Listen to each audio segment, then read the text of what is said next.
And now, Kyle and Steven present another episode of the Go F Yourself podcast.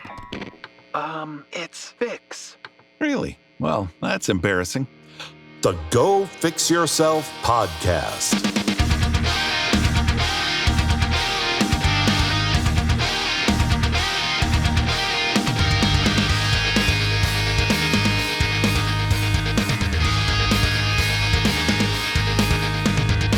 Welcome to the Go Fix Yourself podcast, the podcast where, we're just two dudes who don't know shit, don't know anything, and we're trying to fix that.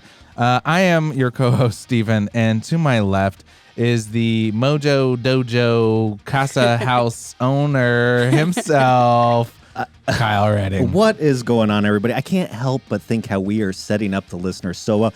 These guys don't know jack about anything. They're basically morons. Tune in. We've been floating. We've been trying different intros. If you've been listening to the last few, and so we're just trying different things. I like it. I like it. We're setting the bar really low, but yeah, exactly. We're also really setting ourselves up so that we can all learn together. Did you get that? Well, you didn't get that. That was a Barbie movie reference. Mojo Casa House, I think is what it was. Or Mojo Dojo. Yeah. Mojo Dojo. Jeez. Well, missed out. I got it wrong. I haven't had time. I have nothing against the Barbie movie. I'd love to see it. I've always pictured myself as a Ken, growing up. I could see that. Is it bad in the movie? Is he like a bad guy or something? He turns around a little bit towards the end. Yeah. Oh, geez. Yeah. But it's good. It ends out well. Oh, God. I couldn't. He's probably like a terrible person in the movie or something.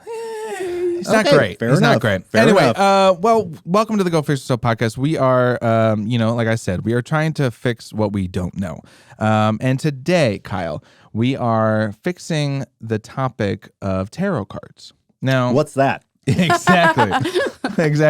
It's funny because I recently probably got into tarot because of Alicia, my wife, and here's my story, right? So we went to Barnes & Noble. And she was like, "Oh, I'm gonna get tarot cards." This was like a year or two ago, and I was like, "Absolutely not! Like, I do not want those in my house, right?" And we'll get into why I thought that.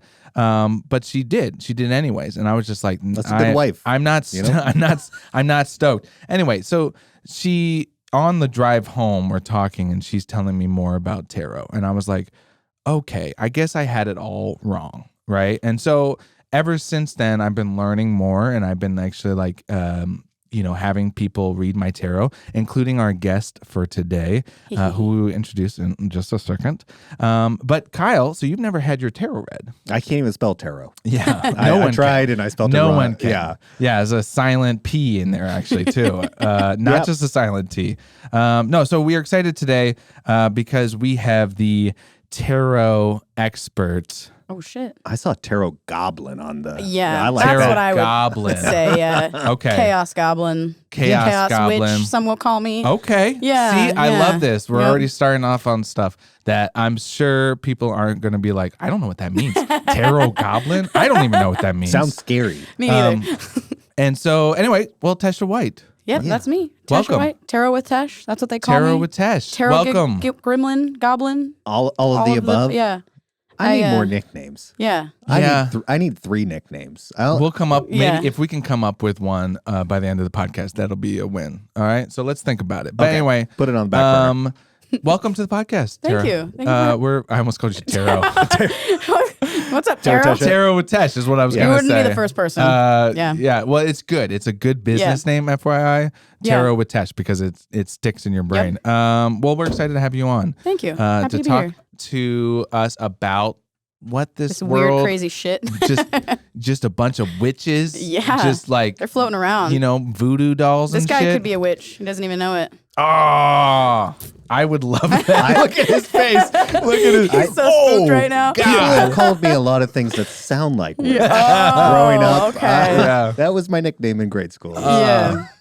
So let's talk about how we met, right? Yeah. And so we met very briefly. Yep. This is our second interaction with each other. Right. So our first interaction was at Sundown Festival, which we were both at. We actually, Ron is here too. He's our engineer for the night. He was at too. And we were all there. This is a big homecoming for all four of us.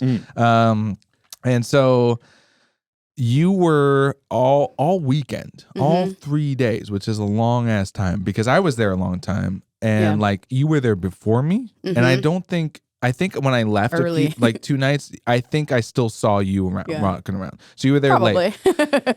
So and then your thing was to go around and just read people's tarot. Yep. I was doing social media and stuff for the festival and helping out with that, and then doing roaming tarot readings and just finding anybody that wanted a reading, and we'd like upgrade them to VIP. And really cool. Like I actually got to be several people's first tarot reading ever, which was that's always a big honor. Hey, well, we're going to experience that honor today. I'm very excited. So yeah, you actually read my tarot because I saw you and I'd seen the social media postings and I was like, you've got to read my tarot. Like you came right up to me. Yeah, I was You're like, bitch, sit down. hold on. I did not say that. A quote? I did not say that. I felt it. No, I could see that. I could see he's very aggressive at it was festivals. mutual excitement. Yeah. I was ready. I was like, bitch, you need to sit down with me. Yeah. No, I was very excited because I saw you and I was like, oh, I need my tarot read. And so I remember because I actually videoed the whole thing and I want to post it on our social media this week. But basically I asked you what was my weekend going to what, be or something like that. Like, what do I need to know for my weekend? I think is the question I asked. And we'll get into like questions and all that stuff. And then one of the cards you pulled, and I can't remember, but you were like, you need to slow down. Like you need to take it in. Like, and then I did not listen. That's That's true. your first mistake. So Friday, that was Friday, Saturday, Sunday, and staying up late editing and all this stuff and going hard and, maybe drinking a little bit and partying. By Monday, I was full blown sick. Oh, fuck. So I did not listen to the cards. Serves you right. Come on. Come on now. Yeah, I know. I had to confess. So anyway, Honesty. we do this thing on here where my parents live in New York, right? Not New York City, not like the cool part. It's still a cool part. It's like, but it's the countryside. Okay. But they don't know who we know. They don't know that we have friends. They don't know that we actually get out and do things. But they do listen to this podcast. And so what we like to say is that we have our friends, and we're introducing our friends to my parents for the first time. So my parents' name Rick and Carol. Hi, Rick and Carol. And just introduce yourself to them and what you do. Okay. Well, my name's Tesia. People call me Tesh, Tarot with Tesh. I have a bunch of nicknames, Teshish, my music name. But I do tarot, more known for like my TikTok tarot, and I do very chaotic tarot readings, typically where I throw the cards into the air and catch them and then read whatever's left. But a lot of people resonate with the tarot chaos. There's a lot of like readers that are kind of more like, okay, namaste. Oh, like just very like, I don't know, I don't want to say boring. Third eye. Yeah, I don't want to say boring and basic, but they kind of like keep it super esoteric where it's like, you need to heal your ethereal body. Yeah. But it's like, okay, bitch, listen, you need to sell your shit. You need to get your shit together. I'm very aggressive. I'm positive aggressive, which people seem to resonate with. They seem to like really be like, oh, you know what? You're right. Fuck. I love it. And that's kind of, I guess, what I needed at one point in my life. So, and the humor, I'm a comic, so I like to add the humor spice to it, and people seem to really enjoy that. And it's authentic, that's who I really am. I'm just this positive, aggressive bitch that's funny sometimes. I don't know if I'm that funny, but yeah, positive, aggressive tarot reader on TikTok, on Instagram, and it's kind of just expanded from there. Is this what you do full time? Full time. Full time. Well, I do like some social media stuff for like events, like Sundown, and I did for Salmon Fest. Oh, I'll be doing for Sacred Acre as well. Oh my God, I'm trying to get more into that realm of festival kind of stuff too. Okay. So, but mostly. I love that. So yeah, because we follow you on the Go Fix Yourself account, and we still get notifications on that account. All the readings. And all the time. Almost like every day. Today it happened. I didn't know what it was. Yeah. I just saw like the frog face or like the thing. I was like, what? what is this? And then I clicked it. Oh, the live stream. The live Yeah, stream. yeah, Sorry, the live stream on- notification. on Instagram. And then I clicked it. I was like, oh yeah, it's the tarot reading. And then you see all the frogs in the chat, and you're like, "What's happening?" Yeah, and I don't. I'm not smart enough to catch on, but like, That's okay. my biggest thing, and you've kind of addressed it a little bit, is like, what is tarot card readings? Because I'm always like want to make the joke like you should know the future and like all these things, and I'm like, I feel like that's not quite accurate, and so maybe partly is, but I want to hear what it is in a nutshell. Well, I don't think that like even the best tarot reader can really ever predict the future. Sure. Yeah. But you can take into account what the current energy is using tarot and other energies. Okay. And then kind of come up with a solution to whatever issue is there. Okay. And so tarot is divination. Divination is where you essentially like use a tool to do like as a confirmation to your intuition. Okay. So I'm intuitive. There's many different forms of intuition. There's clairvoyance, claircognizance, sentient. People see things, people hear things. I never really related to the hearing and seeing things. I more have always just had this like, I just know it. That's called claircognizance. And then I've always felt very like connected to like universal energy. You know how they say like everybody's one, you know, there's your higher self. I believe your higher self is essentially like all beings. So I feel like I can connect with pretty much anyone, anywhere, online, in person, whatever. And then I use that energy to like check in with whatever you're going through. Like say like, oh, I have this issue. I'm going to look at the current energy using my intuition. And then the tarot is actually secondary to that. So being a visual person, it's kind of like you're telling a story. You're laying out these pictures that are like a book almost. And yes, each tarot card does have a very, very specific meaning. And it totally depends on if it's upside down, upside right, sideways, whatever, like whatever the spread is. So I kind of go based off those two things. So it's kind of like logic, but also like feeling and intuition. There's so many different ways to describe it. But at the end of the day, like, I guess the best way would to be just, I'm kind of like a spicy therapist. Gotcha. And like, I find myself, I have a little bit of leverage, I feel like, to a therapist, not saying don't go to therapy. Y'all should go to therapy still. But, Amen. Hallelujah. Amen. But, like, I have the ability to see issues really fast, like right then and there. And some people just need that. And at the end of the day, like I've always really been interested in like self-help, and I've done a ton of studies on that kind of thing. At the end of the day, even if you don't believe it, even if you are a skeptic, I'm giving you really solid fucking advice, and I'm helping you out and giving you a positive message. So if that's all that you get out of it, that makes me feel Still good. a win. So basically, you boil everything down, and it's good advice. Okay. Yeah, at the end of the day. Yeah. I mean, there's definitely, like, I know it's a pretty esoteric subject, and it's definitely hard for some to grasp sometimes. But, like, I don't know. Once you're in it, once you've gotten a tarot reading that you resonate with, it feels so synchronistic. You're like, that seems way too connected, you know? Yeah. And I don't think anybody really could give you a simple answer on what the fuck it is or how it works. But I know that it's worked for me, and I know that, like, best part about tarot is bringing forward the truth in a situation, which is not always easy to hear. And that's like, it's a smack in the face with the truth. Sometimes it's something you've been avoiding. Sometimes it's something you already know. But most of the time it's something that you need to know. And tarot helps bring that truth forward really quickly, which is why you might get scary cards like the death card or whatever, which doesn't mean actual death, by the way. Well, yeah. So, I mean, that's Way like, to lead me astray, Stephen. Jeez. You're going to die. You're going to die. damn it. I told him it meant death. Yeah. Oh, no. I didn't. Well, that's funny that you I mean, it could. because but. Oh, jeez.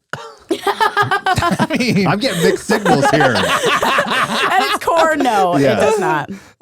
it is funny that you say that because like my, understanding up until a few years ago was like I watched Supernatural. I was also, I grew up religious, right? So and I'm going to too. get into that with you. Yep. So did us. And so my whole thing was like, oh, this is the devil. Tarot's the devil. And so the death card means like I'm going to die, right? I mean, because Right. like any horror movie, like Right. they'll use that as like a device That's to a basically classic scene in a be horror like, movie. It's the "Oh, death card and somebody dies. shit." Yeah. Dun dun dun. So I mean, like it's funny that you say that because that was the actually. If you really thought, I mean, like where my issues were with tarot back in the day, it was just because of that death card. Yeah. Now that you talk about therapy, I mean, I've Right. had some therapy, like walking through my fear of death, right? Yep. But talking to my wife about that, and she was like, "Well, the death card doesn't mean like actual dying." And as soon as she said that, I was like, "Oh, I'm okay. Well, tell me more." Right? But literally 15 minutes before that, I was like, "I do not want this in my house," which is was really aggressive. Yeah. Yeah. It was. I mean, I thought, we were meddling with forces that we shouldn't know. You're And just having the devil come over for a little while. that's what I'm saying. Like, talk to me, baby. Yeah. Like, all right, let's go. Right. Anyway, so I want to get into how you got into tarot. Now, I am, one of the top, things that we talk about a lot on here is like, there are people that, grew up religious. Mm-hmm. So did, like I said, so did we. And so like, it's kind of funny because like we'll have people on and we're like, "Oh, you grew up religious too? Holy shit. Like that's insane." Yeah. And so let's talk about that. Like you're not there now. So what was your past, and your present to get there? So I'm kind of curious, what was your path like to get to tarot? Yeah. So I didn't grow up in a religious household. My parents were stoners. No shame to them. I'm also a stoner. But I got curious in middle school, and my grandparents were religious. So I had a kind of understanding of God, and I wanted to explore more of it. So I got involved with my local youth groups and volunteered at Bible camps and became a little bit of a Jesus freak there for a minute. Were you up here? I was actually in Soldotna, but yes, okay. Alaska, yeah. And I'm glad that I did because it really gave me an understanding of religion, and I stuck with it for quite a while. And I had my ex was pretty religious too, and his family had a religious upbringing, so it was kind of I was curious, and then it just happened to be there, so I kind of just went down this path with it. But something always felt like it was not there, resonating with me. So eventually I studied other religions. I really got into Buddhism for a while. And at a core, I'm kind of all these things are kind of the same. Why do we have to follow these specific structures? We really don't know fucking shit. Yeah. And from there, I worked at a little hippie shop coming out of high school, and there was would one call that a Sugar Magnolia? It's that little head shop. A head shop. Okay. Yeah. Love that place. But they had crystals and tarot cards there, and I of course got curious, and I actually was similar to you. I was spooked by tarot. Yeah. And I also watched Supernatural, so I know exactly what the fuck you're talking about. Yeah. That scene in the cafe. That fucking scene, yeah. But Death. gosh dang. But yeah, I got curious, and I actually my interest sparked from oracle cards, which is another form of divination similar to tarot. Tarot is more structured and it has specific numbered cards. Traditionally, oracles can have themes. I have an alien oracle deck, or I have cool. Okay. Angel oracle cards are what stood out to me, because I was like, oh, angels, that's kind of godly. That's not too bad of a sin, right? And then at the end of the day, it's divination. It's still, you're coming from that higher power and channeling messages from the universe. But anyways, that wasn't really what got me into tarot. I, years later, went through a pretty tough breakup with a religious guy, and was trying to go to therapy. I had all this trauma I was trying to deal with, and I was going to therapy, and every time I'd have a therapy session, there was nothing. I wasn't getting anything. The therapist eventually was just like, we can't help you. You're fine. I'm like, what the fuck?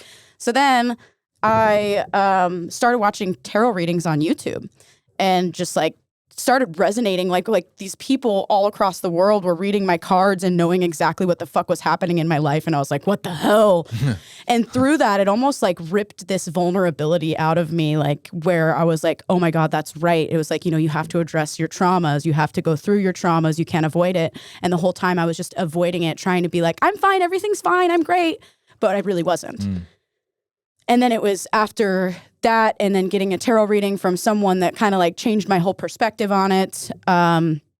I went back to therapy, and then that's when I was getting the breakthroughs because I was like facing that truth, which is what tarot is. Tarot is that truth smacking in your face, which is sometimes so hard to hear, but I needed that in order to heal and do the shadow work and get to the trauma that was like deep, deep down.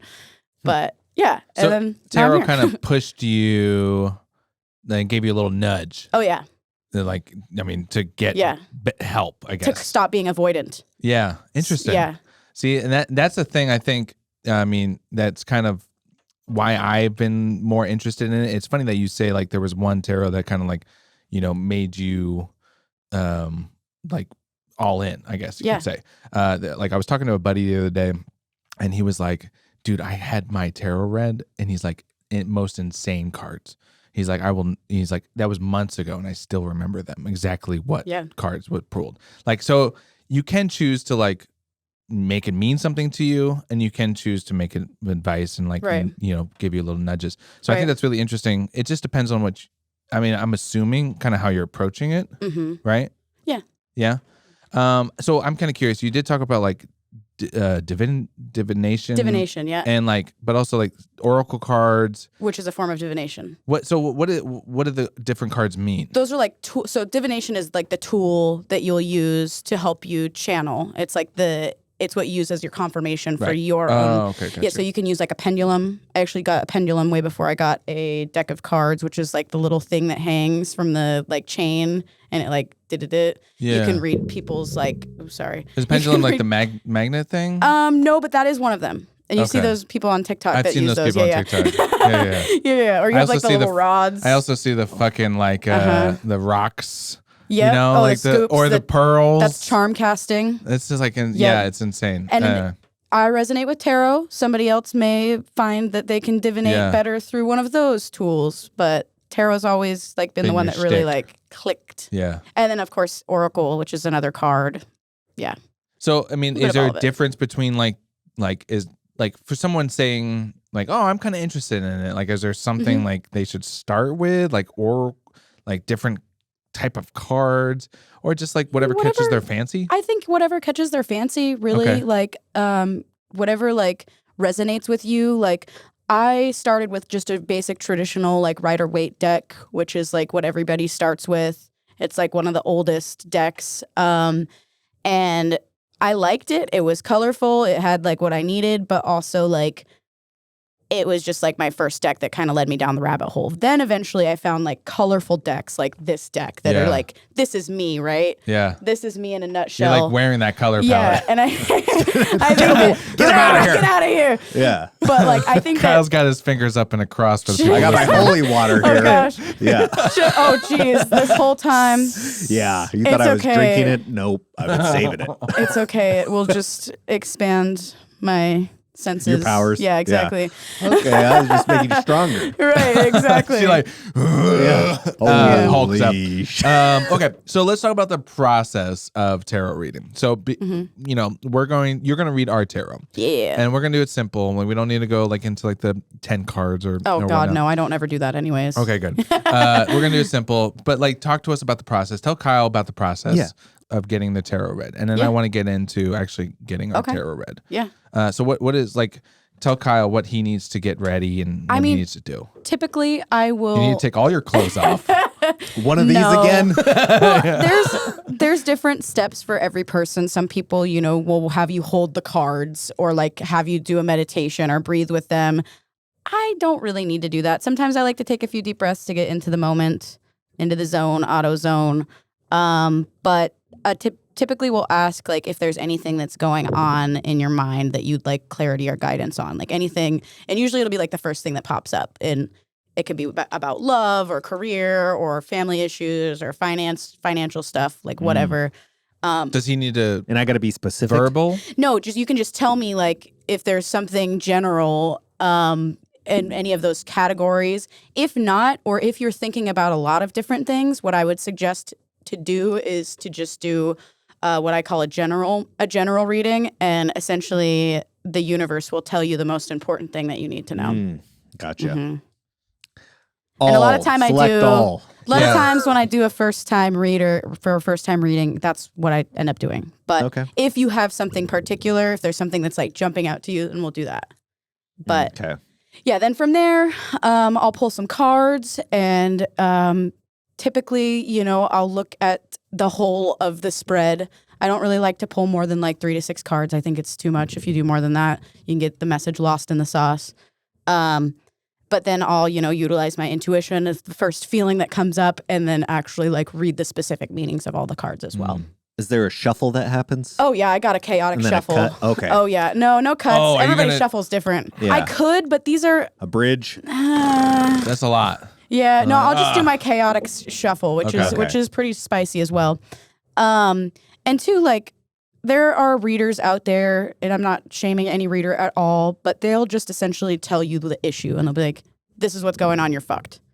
And then leave it at that. They don't really say you're fucked, you know, but I've noticed a lot of readers don't also give guidance, and typically that's where, like, my personal spice comes in. It's like, I'll see the patterns. It's all pattern recognition. You're recognizing what cycles are happening in your life and where the resistance is. And then I'm like, okay, here's where this is the guidance that I'm giving you. Right. And for my sundown reading, your guidance was take it slow, Stephen.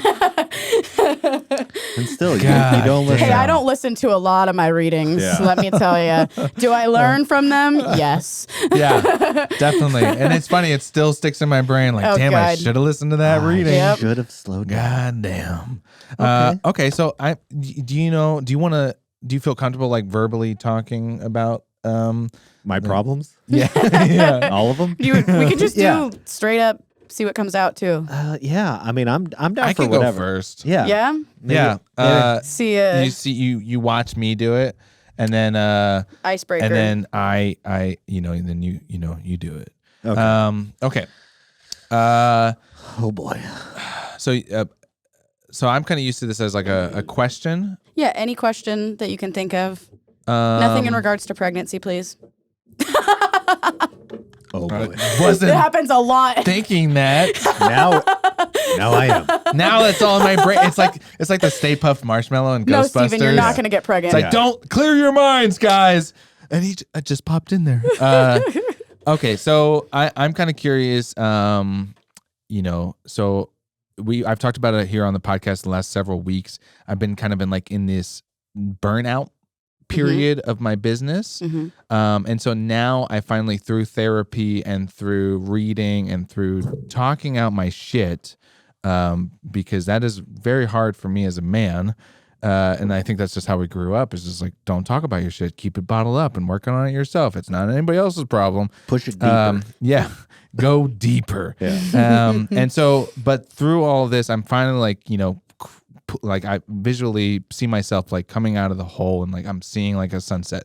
And so I am kind of curious what my future is looking like. What do I need to know going into this next period of my life? Yeah. What are your next steps? That was a really good one. All right. I feel really good about that. That was good. I'm excited about You did great. I'm proud of you. I'm watching for sleight of hand. I'm watching for forceful on the... She just ace of sleeves. Yeah. Ace in the sleeves. She's got all 4 aces on the bottom. Yeah. Yeah. Okay. So just kind of generally looking. Holy shit, towards... everybody! She's levitating. She is levitating. For those that aren't watching. Oh my goodness. Okay. So just kind of like guidance on where you should shift your energy, shift your focus in order to align with your highest self, your most successful self. Love it. Oh, nice. Almost. I only take my flyers like that. Oh, only the flyers. Oh, okay. So for the people not watching, she was just kind of chaotically shuffling, like she said, and a couple of them just flew out. Yep. Just simple. There was a couple that turned over, not those. Yeah, they wanted to. They wanted to. They wanted to come out. It was the 9 of Swords. Interesting. Which is telling me there's a little bit of worry, a little bit of anxiety in there. I know this, and so I'll ask questions as far as like, so they're all upright towards you. Now that means something as well too. Okay, so some people don't read the like reversal versus upright meanings, but I didn't at first when I was like still learning. But I do. Typically, reversed is like the opposite or more extreme or less extreme. Okay. Upright is just kind of like straightforward what the meaning is. All right. And sometimes I'll even be like, there'll be like a card like this, and I'll be like, that's supposed to be upright, or oh, that's supposed to be like, You can know feel what it. I mean? Yeah, I can feel it. Vibe it out. Vibe it out. Okay. That's the title of this podcast. Vibe it out. So Vibe it out. it's definitely feeling like wherever you take your journey, there definitely needs to be a more like gentle approach to it, a bit more of a creative approach, channeling like this inner feminine kind of energy coming through with the Queen of Swords, the Empress, and the Strength. These are all cards of compassion. Yeah, show this camera over here what I got. So I got the Queen of Swords. I got the Empress. She's got a lot of She's titties. lot of She's boobies. got a lot. And then I got what is that one? Strength. Strength, which is a lady fighting a lion. Hugging and loving a lion. Okay. Oh, Way off. that's what base. they call that. Yep. And then the first one, the Queen of Swords, was just a queen with a heart on fire and an owl. And a sword going through it. A sword going This through is the heart. not. This is a bit more of an artsy deck too. This I like, is not. but I see. Yeah. I'm a very visual Traditional person. Empress doesn't have a bunch of nipples, but you know it's fine. She's this I like mothering this. energy. This is the deck I like. Though. Okay, me too, I like me too. this deck. Where can I get one? Rainbow Hearts Tarot. Okay. There you go. Plug them in. There you go. Wow. Yeah, they're great. They're small business, and she's super beautiful and creative, and has really cool other decks as well too. Okay. Sorry, I interrupted. Go ahead. Wow, how could you? The audacity. Okay, so you need to stop interrupting people. No, I'm just kidding. Anyways. I'm definitely feeling like channeling this like inner feminine energy, being as compassionate as possible. It feels like you have this like side of you that wants to be mothering and nurturing, but sometimes may tend to kind of like push more logic into the perspective. But it feels like taking kind of a more like free-flowing like approach and letting like creative energies come out, like experimenting, like, and this is going to shift a lot too. This Empress is kind of like embodying who you are right now, not who you are tomorrow or yesterday. You don't have to stick with a specific version of yourself. So tomorrow you might be punk rock Steven. Hey. The next day you might be disco Steven, you know, whatever. You got to, oh my gosh. I like that. You know, honing in on whoever that is and like making that part of what you're doing. Like, and so it's going to be really flexible, being able to like go with the flow. But I too feel like there's part of you that like desires to help people and like give them guidance in like a nurturing, mothering way, not in like a stern, fatherly way, but like a gentleness. So in some ways, I feel like you're supposed to like help people and guide people in that way. The Strength card is kind of like, you know, there's this beast, this angry beast, and the inner part of you wants to just be a beast right back and be like, to the world, to your career, to whatever. But as much as you want to do that, you have to fight and be the observer of those beastly energies coming forward and choose to be compassionate, because the only way to tame the beast is with compassion. And so your beast is life, is your career, is your journey. And then the Queen of Swords, this is also, you know, about this is kind of taking a more like, I need things kind of approach. Like, this is what your wants and needs are. You have to also allow yourself to have a bit of authority.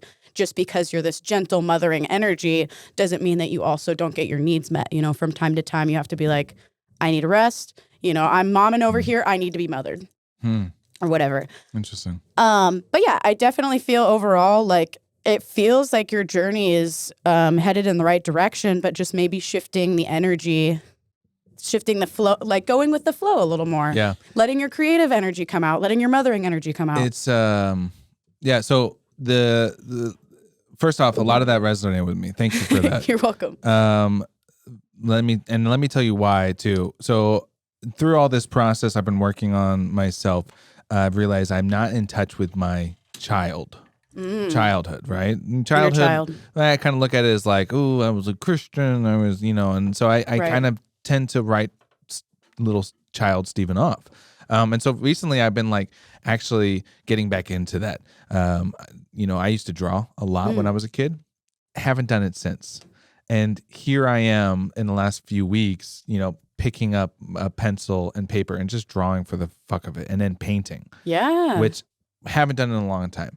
And also, like, I used to love horseback riding. Haven't gone horseback riding in forever.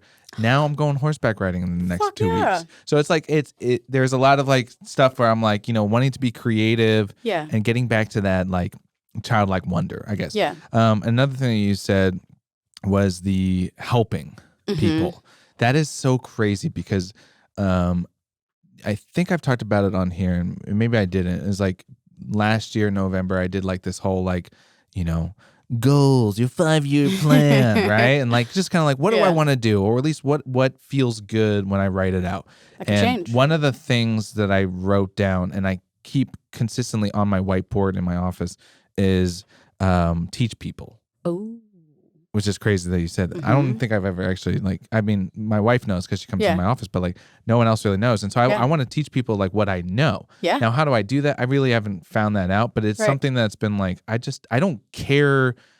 I'm like, I love learning from other people. Now I want to pass my shit on to other people. You know some shit. Yeah. And so Mommy Steven, I like it. yeah. So that was great. I think that was a phenomenal reading. I just want to touch on something important you said too, like creating just for the fuck of it. Like that is definitely like just like painting something for no rhyme or reason, not like because like coming from someone that's like a little bit more logical, transitioning into this, like you might need to have like a rhyme or reason or like a goal when you're painting something, right?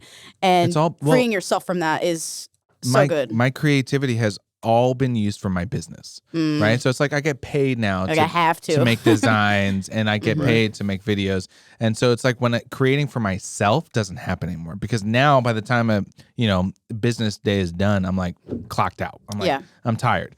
And so now it's been like, hey, let's rein that in. Right. And it's like, it's been a process of like saying no to things, which has been a journey in itself, but also like making time to be like, hey, tonight's paint night. And like my wife is the same. So we're on the kitchen table and I'm painting and she's painting. And I'm like, I fucking love this. Yeah. I was like, we should do this more. Right. So great. I love that. And I'm excited to kind of mull over that a little bit more. Mull it over. And so, hey, Kyle. Jeez. You ready, baby? Whew. Okay, so you have a question, don't you? I mean, I do. He's got a lot. I'm like, there's something in there. I'm hoping, and I said this before we started recording the podcast. I hope because Kyle is he was like me, right? He doesn't understand, or he hasn't done it yet. He's a skeptic. I want to see this arc by the end of the podcast where it's like he's a true believer. Yeah. I mean, I'm a skeptic by nature, coming from the religious background. Like, absolutely. And just quickly before we do this, is always raised Ouija boards was like the big number one I wasn't allowed to play with. Still have never played with a Ouija board. I'm still skeptical of a Ouija board, and I'm the tarot reader, so I'm. There's a different side of divination and like conjuring, and I don't touch that side. So, well, I did. We're taking you down the more enlightening path here because I was wondering. I like that. You're not allowed to like play with that stuff, and I've always loved horror movies, and I just love the idea of the supernatural realm. I just feel like nothing has ever been convincing enough for me personally. Sure. Like I've never felt. You kept talking about like certain feelings you have. And my inclination anytime I hear that is always to think of it rationally, logically. Right. And I feel like that's not the best way to like look at everything. Right.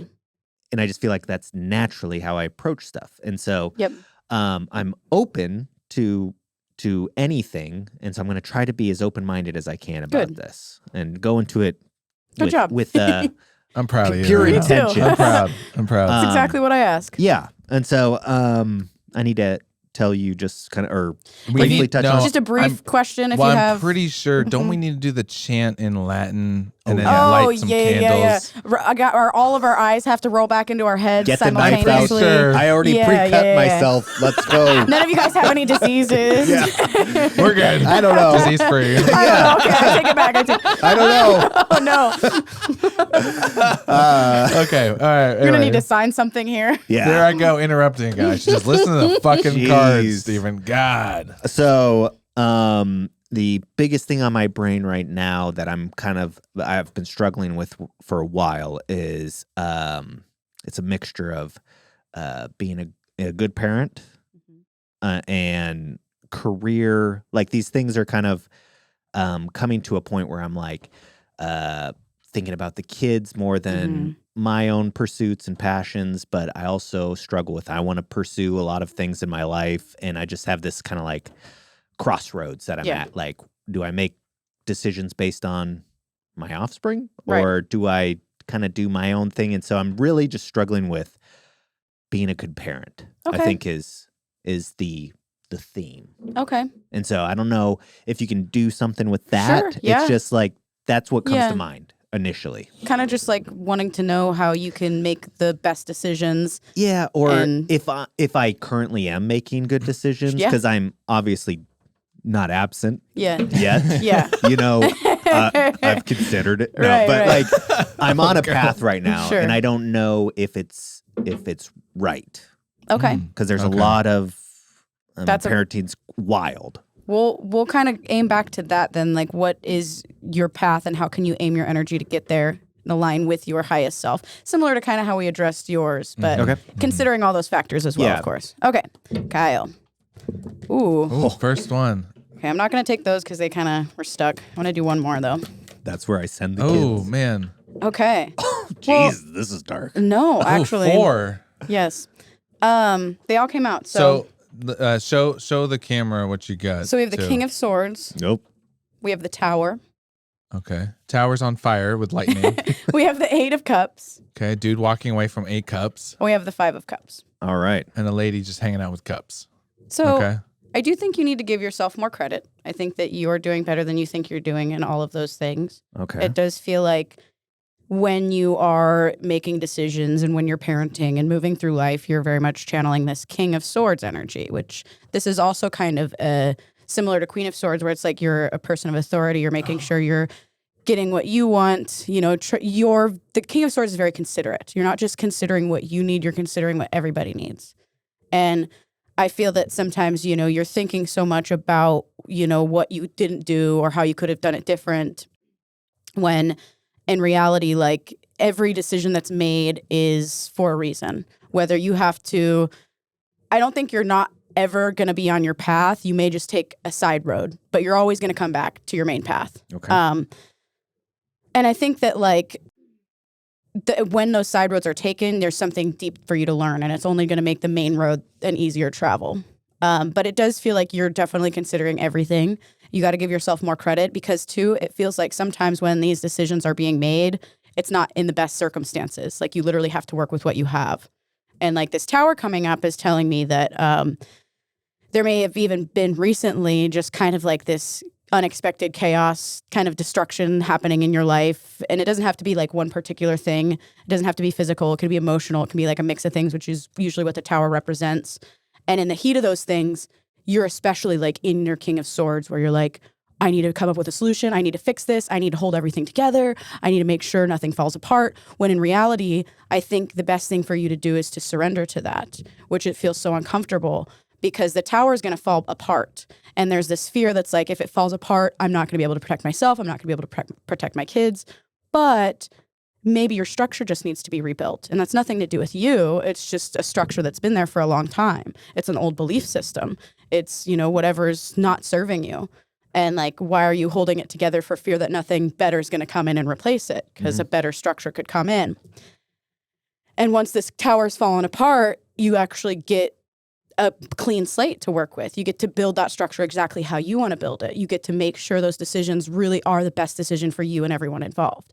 That being said, I do really feel like you're making the best decisions with what you have.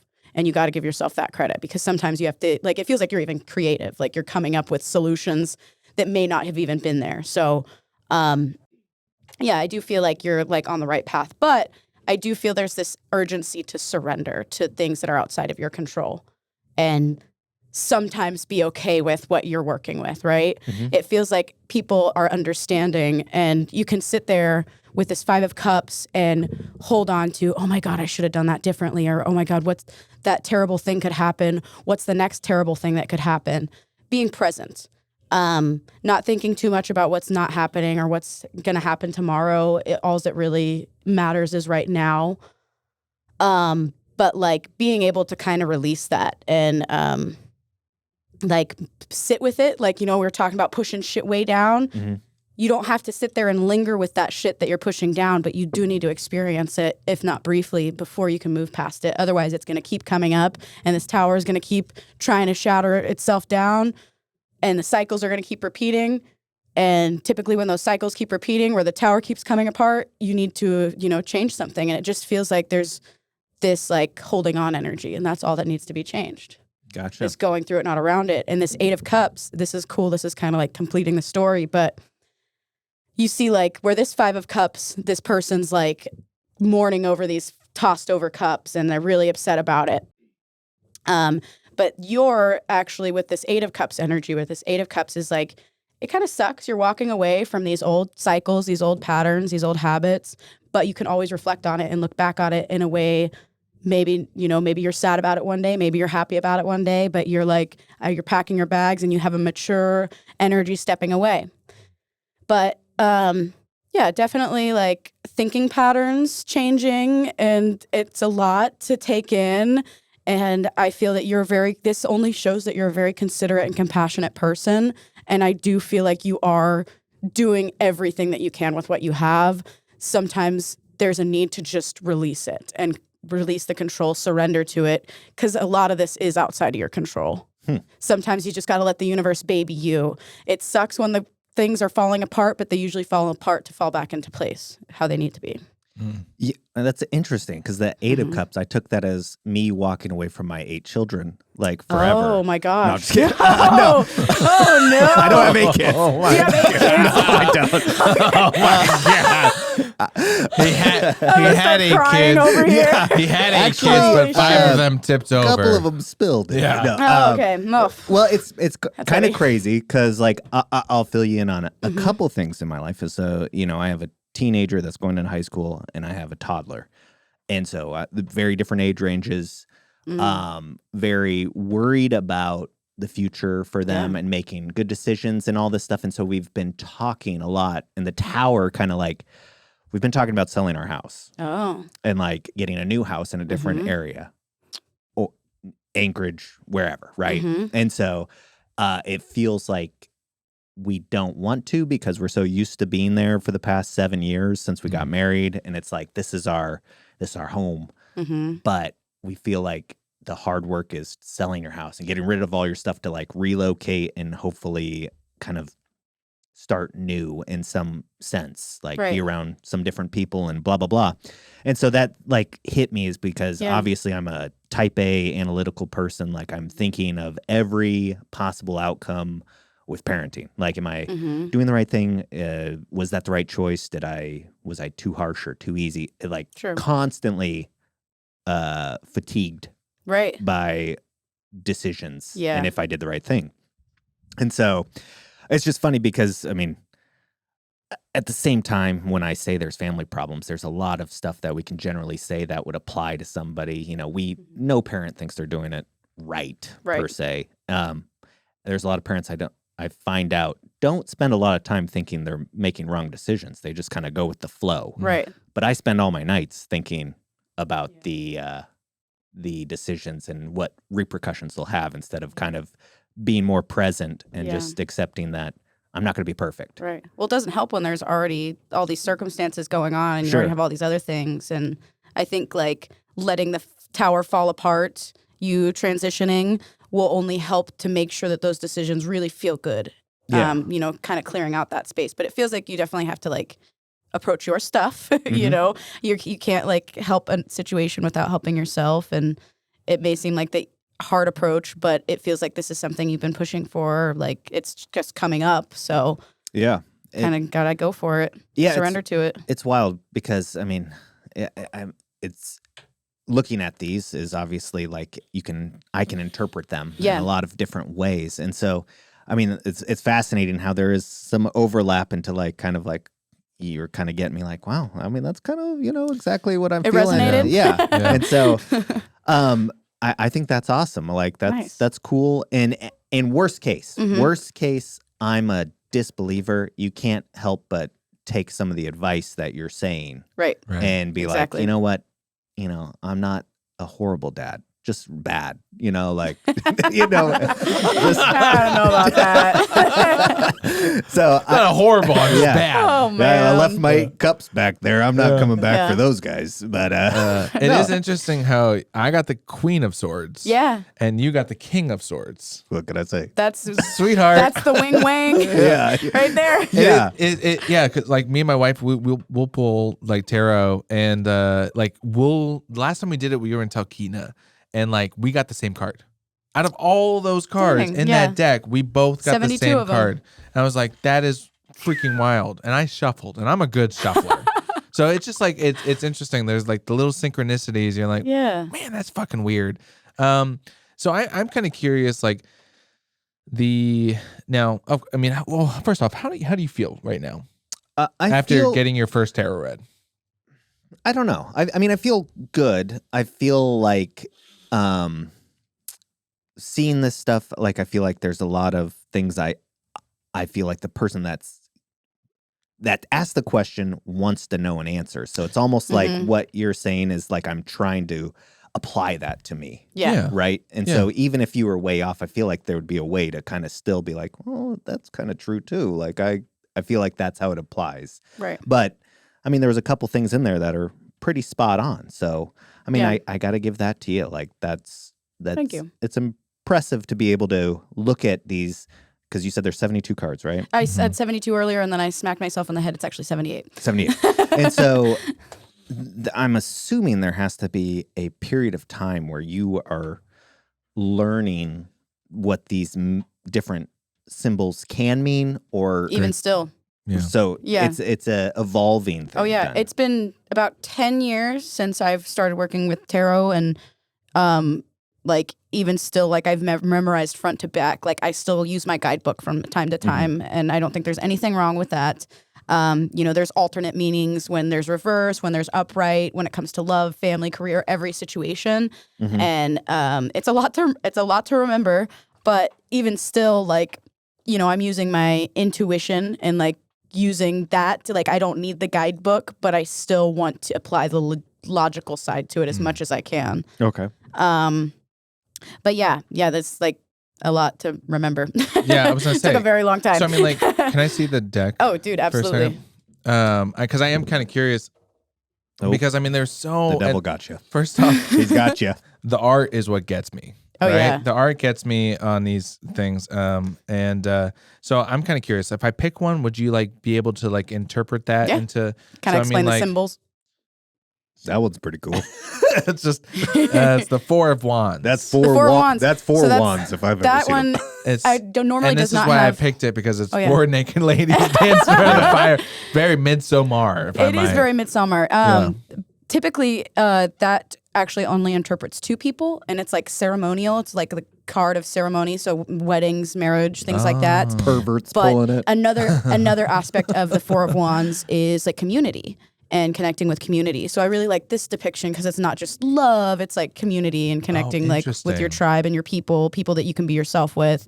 So it also applies to marriage. You want to commute with the person you have similarities with. It or is your tribe. Okay. Wow. Wow. Love the Four of Wands. That's one of my favorite ones to get like in a love reading Mm. because it's like, that's a commitment. Where's the death card? It's in Because I there. want to talk about that, because that was the main Yeah. thing that we like all were like, that's I think, did I talk about this on the podcast or I think it before was the podcast, the New Orleans trip? I think it was before. I Yeah. can't remember. I think it was too. Yeah, okay. maybe. So I'll Or no, I think you talked about it. but was it before I can't remember. I can't remember either. If We I can go back did to it on the podcast, whatever, it doesn't matter. Anyway, so we were in New Orleans. We had just gotten engaged, me and my wife, and she was just starting to. I mean, she's been into, like, I'll say it, witchy stuff. Hell yeah. For a while, but then she's just started like accepting it. You know what I mean? Mhm. Like, I think that's a part too where you're like, it's there, I enjoy it, but Yeah. like that's not me. I like, feel it I'm full that. still who I was in high school, and so she just like, oh, here it is, death. Oh, yeah. And Get away. anyway, so we're in New Orleans. And of course, like, when you think New Orleans, you think like voodoo, you think, Mm-hmm. witches and witchcraft and all that stuff. And so we do a haunted tour with her dad and his girlfriend at the time. And so we're walking back to the hotel, and she's like, "Ooh, tarot reading," and like you look inside, and it's like crystal balls. And I was like, and this was like my first really introduction to being around it. And I was like, hell no. Mm-hmm. And my only thought was like the death card, because I was like, I was scared if they would pull this, that I'd be like, right. Well, I'm going to die in the next week. Right. Right. And so that's what everybody thinks. but I think that's the thing Yeah. is because I think there's so much like, I don't know, scariness, some stigma around this card specifically. Oh, yeah. That people, I think, translate into meaning like you're actually going to die or you're going to get a disease, then you're going to go die. So let's talk about this card, because that's the one card that we all had, like, or at least me and you. I'm picking a card. And issues. Do it. Let me see this. Maybe you guys could pull a card for me.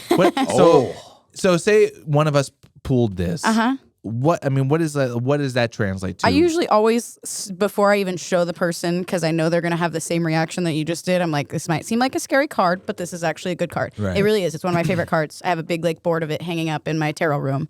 And it's always a transition card. First off, you have a tarot room? I do. It's my studio. Hell yeah. That's cool. Specifically for doing tarot and streaming tarot. If you come on my live streams, you'll see it. It's colorful. It has a lot of frogs. But the death card usually always means there's an ending. But with that ending, there's always a new beginning somewhere. So one door closes, one door opens. It doesn't typically mean death. I guess in some senses it could if you're looking for that specific answer, but that's not what I'm looking for in my readings. But it's good. It's good. It's a new beginning. When the death card comes in, it's usually not an easy ending. You know, it's a difficult ending. Right. It's it's death, but then there's new life. So you have to get through the agony of the ending, the brutal ending, before the new life occurs. It's a release, and it's transitioning into something better. Whether it's a chapter in your life, it's a relationship, it's a job. It's something better, something that's more aligned for you. It is interesting. Everybody experiences death, the death card. I pulled this card myself several months back. You're still alive. Yeah. See, and and that's what my wife said, and it was like, okay, she did the exact same thing. Like, this can be scary, but like, let's talk about it. And it's interesting. That was the beginning of my downtime, my burnout period is what I'll call it right now. Because like, and it's funny, I just read this book, and it was like, you're coming, basically anytime coming into a new comfort zone is what we'll say. So like, you're leaving your old comfort zone, and everything new is scary. And so that's how I kind of took it to mean it, right? It was like death to my old comfort zone, death to my old, like, the last several years. And like, hey man, I've been living in the same city. I've been, I have the same friends. But I've been changing a lot, and that's scary because my friends aren't changing, or my house is still staying the same, or I'm still doing the same thing, but I feel like I'm becoming a new person. And then you're coming into this new threshold, and it's like saying death to who you were back then. Right. And so that's how I took it back then. And it's funny because like, man, this has been a season of growth for me. And so anyway, that card is it can be scary, terrifying to someone who doesn't know that. Absolutely. And it was terrifying to me, right? But it's also, supernatural and all the media surrounding. It's like, oh, well, you're going to die, my dude. How many people do you think have drawn the death card and then like died on accident, like right immediately? after? Oh my gosh. I don't even want to know the answer to that. Because I mean, I don't even want to know. Think about it. They'd be like, actually, this is not so bad. And then they boom. What if it's a hitman? Yeah. Oh, what if you? Oh my! That's that's a short film idea or a film idea. Sorry, I'm in the They zone. can't blame the hitman because it was all in the stars. Yeah. Oh my You're god. gonna die. Whoa. Okay. Here's Anyway. 4 naked ladies. Sorry. I'm gonna have to do. Shit, it's in my sleep. Yeah. Oh my gosh. Oh man. Okay. So I'm just like looking through some of the. The Hermit. Ooh, love the Hermit. What's the Hermit? That might have been the one that I pulled for you, actually, when I told you to slow down. Oh, interesting. that makes sense. Yeah, so the Hermit, people kind of interpret it as like this sad and depressed card. In the reverse, it can mean those things, but typically it's a card of solitude and inner work. And those periods of solitude and inner work are typically important times to reflect and take account of what's not working. It's necessary. Everybody has to have a hermit, but society makes us fight against it and make us think that we always have to be doing stuff, that we always have to be like out there. But half of living is being and just existing and allowing yourself to do that. Because without being and reflecting on what's not working, what is working, how are you going to do? What do you know what to do? You know? Yep. Interesting. Amen to that. So I like to tell people to slow the fuck down when that card comes up. Take a breather. You're not alone. You're by yourself with your own best company. You got to get to know yourself. I was gonna say, can you tell me about your first time doing a reading for somebody and how did that go? Like, was it smooth or did you feel confident in what you were saying? Yeah, because or were you seem, I mean, you're very confident, first off, on social media. Thank you. And here, too. Like, you're, you're just like, king of wands or, whatever. You're just like, death card. I was the death card. I saw it. Followed by Tells them 10 swords in your back. That is the everything is going to be okay card. After you're dead. But it's like, oh my gosh, Kyle. I'm a great reader. Hey, there's no such thing as a bad reading unless Kyle's. No, I'm just kidding. The Hanged Man. Hey, that's a card of surrender and making subtle sacrifices. Oh, what's that? Releasing control. That's a card of feeling trapped and stuck and stagnant. No swords are in her body, though. Yep. But you got to get naked and I got to wrap you up with some ribbon. That's God. Just another Tuesday. You should be a TikTok tarot reader where you're just literal. Just making stuff up. I've seen that. We have talked about doing because like we said in the beginning, we don't know much, and we've had politicians on here, and then we talk about like the Anchorage Assembly, and like if you go to Anchorage Assembly, it can be fucking boring. But like if we were in the back doing commentary the whole time, like whispering like golf commentators, like I think this is what just happened. We got Christopher Constance. He's got a pen. He's pulled out. Wow, why are you so good at that? And he is signing. Oh my God! Please do that. I would go to the assembly. Yeah, it's like we wouldn't know anything about what's going on, but we would probably try. There have been some daggers fired over at Chris Constance. Which happens actually. Yeah, I have seen that. That would be fun. So you're very confident when you're talking about it when you were giving us our readings, but also when we're just like pulling up random cards, and when you're on social media. Where does that come from, and how did you build that up? So much practice. Yeah. So much practice. Like when you asked me if my first tarot reading, I don't remember exactly what, but I know that like when I first started doing like even oracle readings, I was like in the guidebook. I was like, I don't know. It would take me like an hour to like sit there and try to like decipher it. And I think too, a big part of where I struggled with really knowing the interpretation was digging too deeply. Sure. And a lot of people when their first reading is they're sitting there pulling a clarifier card, another card. And you don't need all that. It's usually, the message is usually right there. And you don't have to dig too deep for it. But I was doing that. I was like digging so deep. I was like, oh, this could mean this and this could mean this. I was almost trying to like force what I wanted to come out of it to come out of it. Right. When it's usually much more simple than that. But yeah, no, tons and tons of practice. Before I started doing tarot readings, like for a career, I was watching tarot readings just like a hobby. Like I was just really interested into it. So I was learning cards by doing that. Eventually got a deck. Eventually joined a Facebook group and where you're like a practice group. And I would go live on there and do free readings for people and get their feedback. And then eventually I made a TikTok and I was just doing like collective readings like as a post for whoever came across that video. And then started doing live readings on there for free.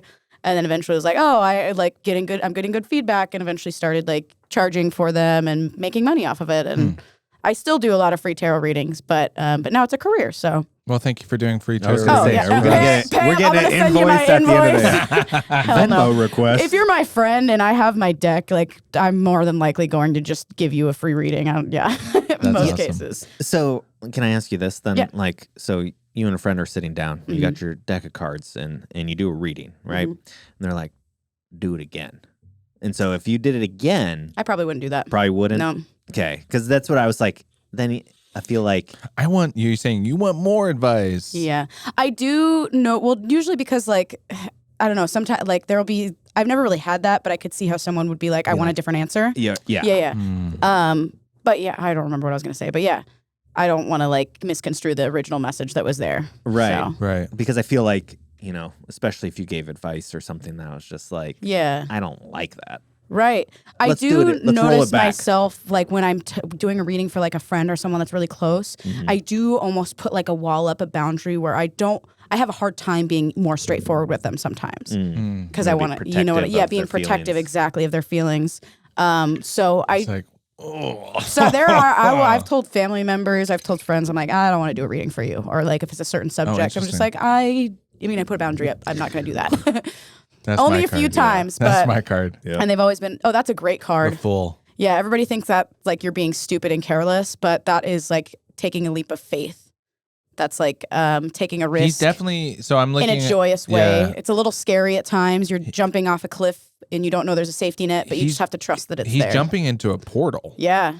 Like that's what it is. He's jumping in, like he's on top of the mountains and he's jumping into a portal into space. Is actually the very first card in the deck of tarot. It's 0. It's before 1, and it's like the start of the journey. So you have the Fool's Journey, and that's the major arcana, and it ends with the World, which the World is this completion. It's everything coming around full circle, and you have each step in between from the major arcana from 0 to 21. Interesting. Yeah. This one's pretty interesting too. Because it's shaped like a vagina? The regular moon is not, but that's Yoni, that's moon, that's Luna. But the moon card, that's we're just gonna go ahead and describe every single card in the deck for card 2. That's an intuitive card. That's secrets being revealed. Actually, Kyle, that's explain it to the dreams. listeners what you're looking at. Oh yeah. I'm at an OBGYN office. I think there's a lobster, there's 2 dogs, or a wolf. They should get that checked out. It looks like a dog and a wolf, yeah. Oh yeah, or it at is. least 2 wolves. Then we got the pyramids with some castles, so it's Sounds pretty lit. I want to go to that party, bro. well, the moon, yeah. I mean, And then there is what did you guys do this weekend? Well, there was a fucking lobster. There's 2 wolves. vaginal canal of some sort up in the sky. Some pyramids. Yeah. There's a lot to dive into. Oh yeah. But, yeah. I'm kind of curious. So if someone's like, okay, they're listening right now and they're like, all right, I maybe want to dabble. this out. I want to wanna indulge dabble. a little bit. Yeah. What's your advice to someone who's still on the fence? Go get a tarot reading. If depending on if you like want a reading for yourself or if you want to learn it, regardless, I think that you should get a reading for yourself, but don't just go to any reader, go to someone that you trust or someone that you resonate with. Like finding a reader that you resonate with, I feel like, not going to compare myself to a therapist again. I'm a spicy therapist.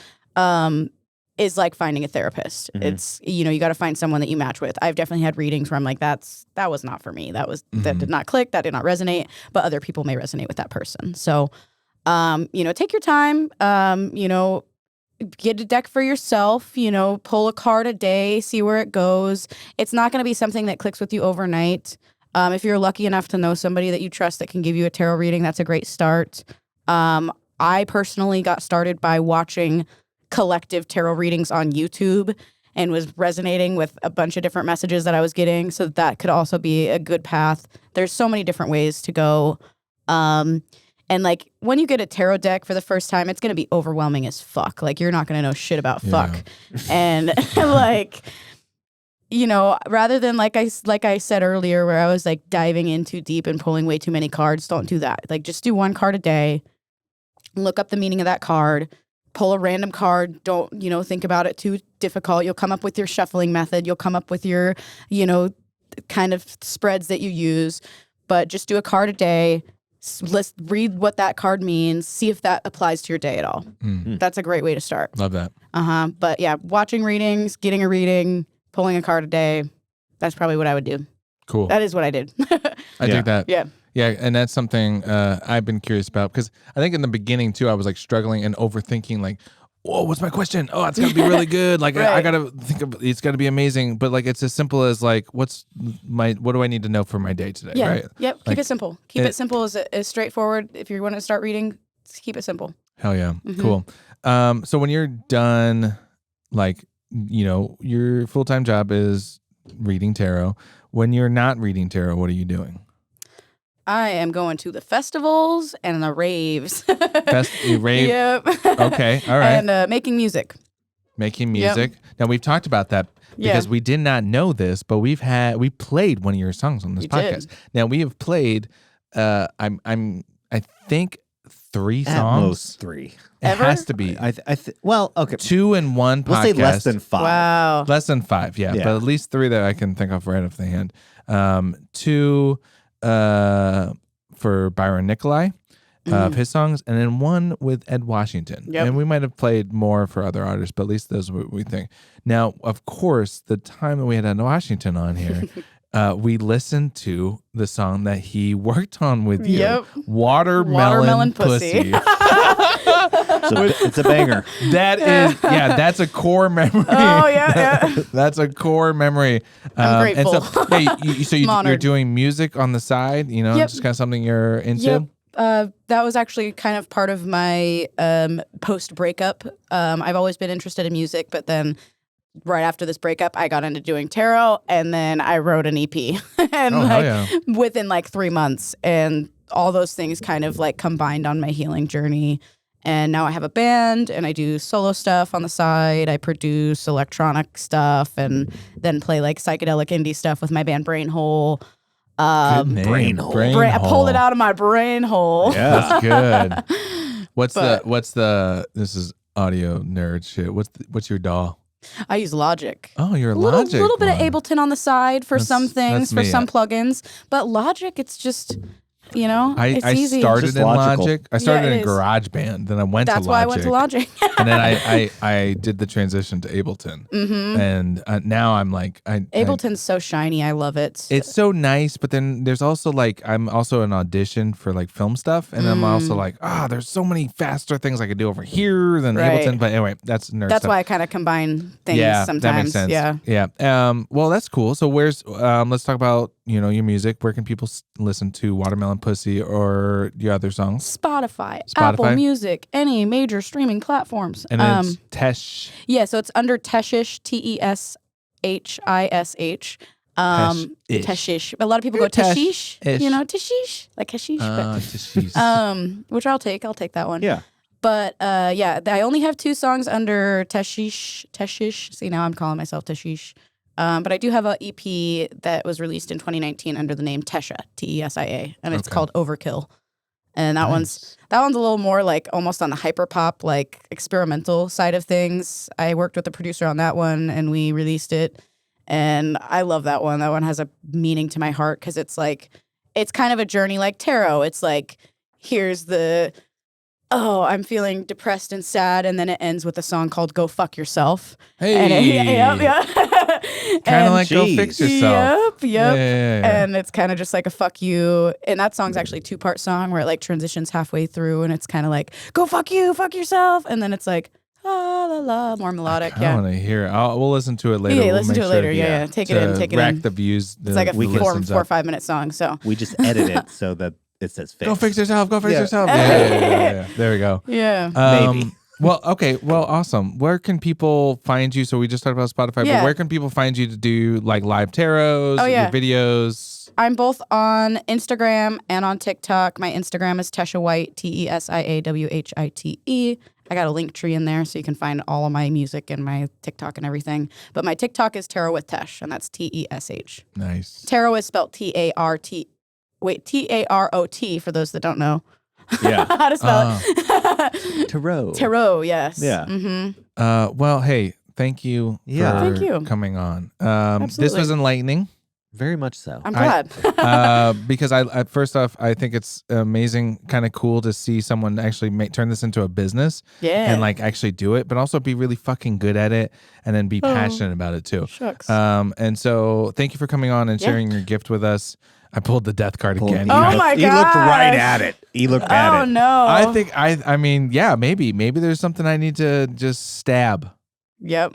Which if you don't stab I picked the 3 of swords at that time. Oh my gosh. Yeah. See the synchronicities? Yep. Once you start seeing them, they don't go away. Satan is just reeling you. The angel numbers just come on in. Yes. left and right. Anyway, we are excited. We're thankful that you came on here. Yes. Thank you. We're thankful to you for giving us free readings. Yeah, that'll be Yeah. We'll get the invoice later, but we don't need to tell the listeners that. All right. But anyway, yeah. Well, thank you for coming on, and go follow Tesia White on Instagram and TikTok. Thank you.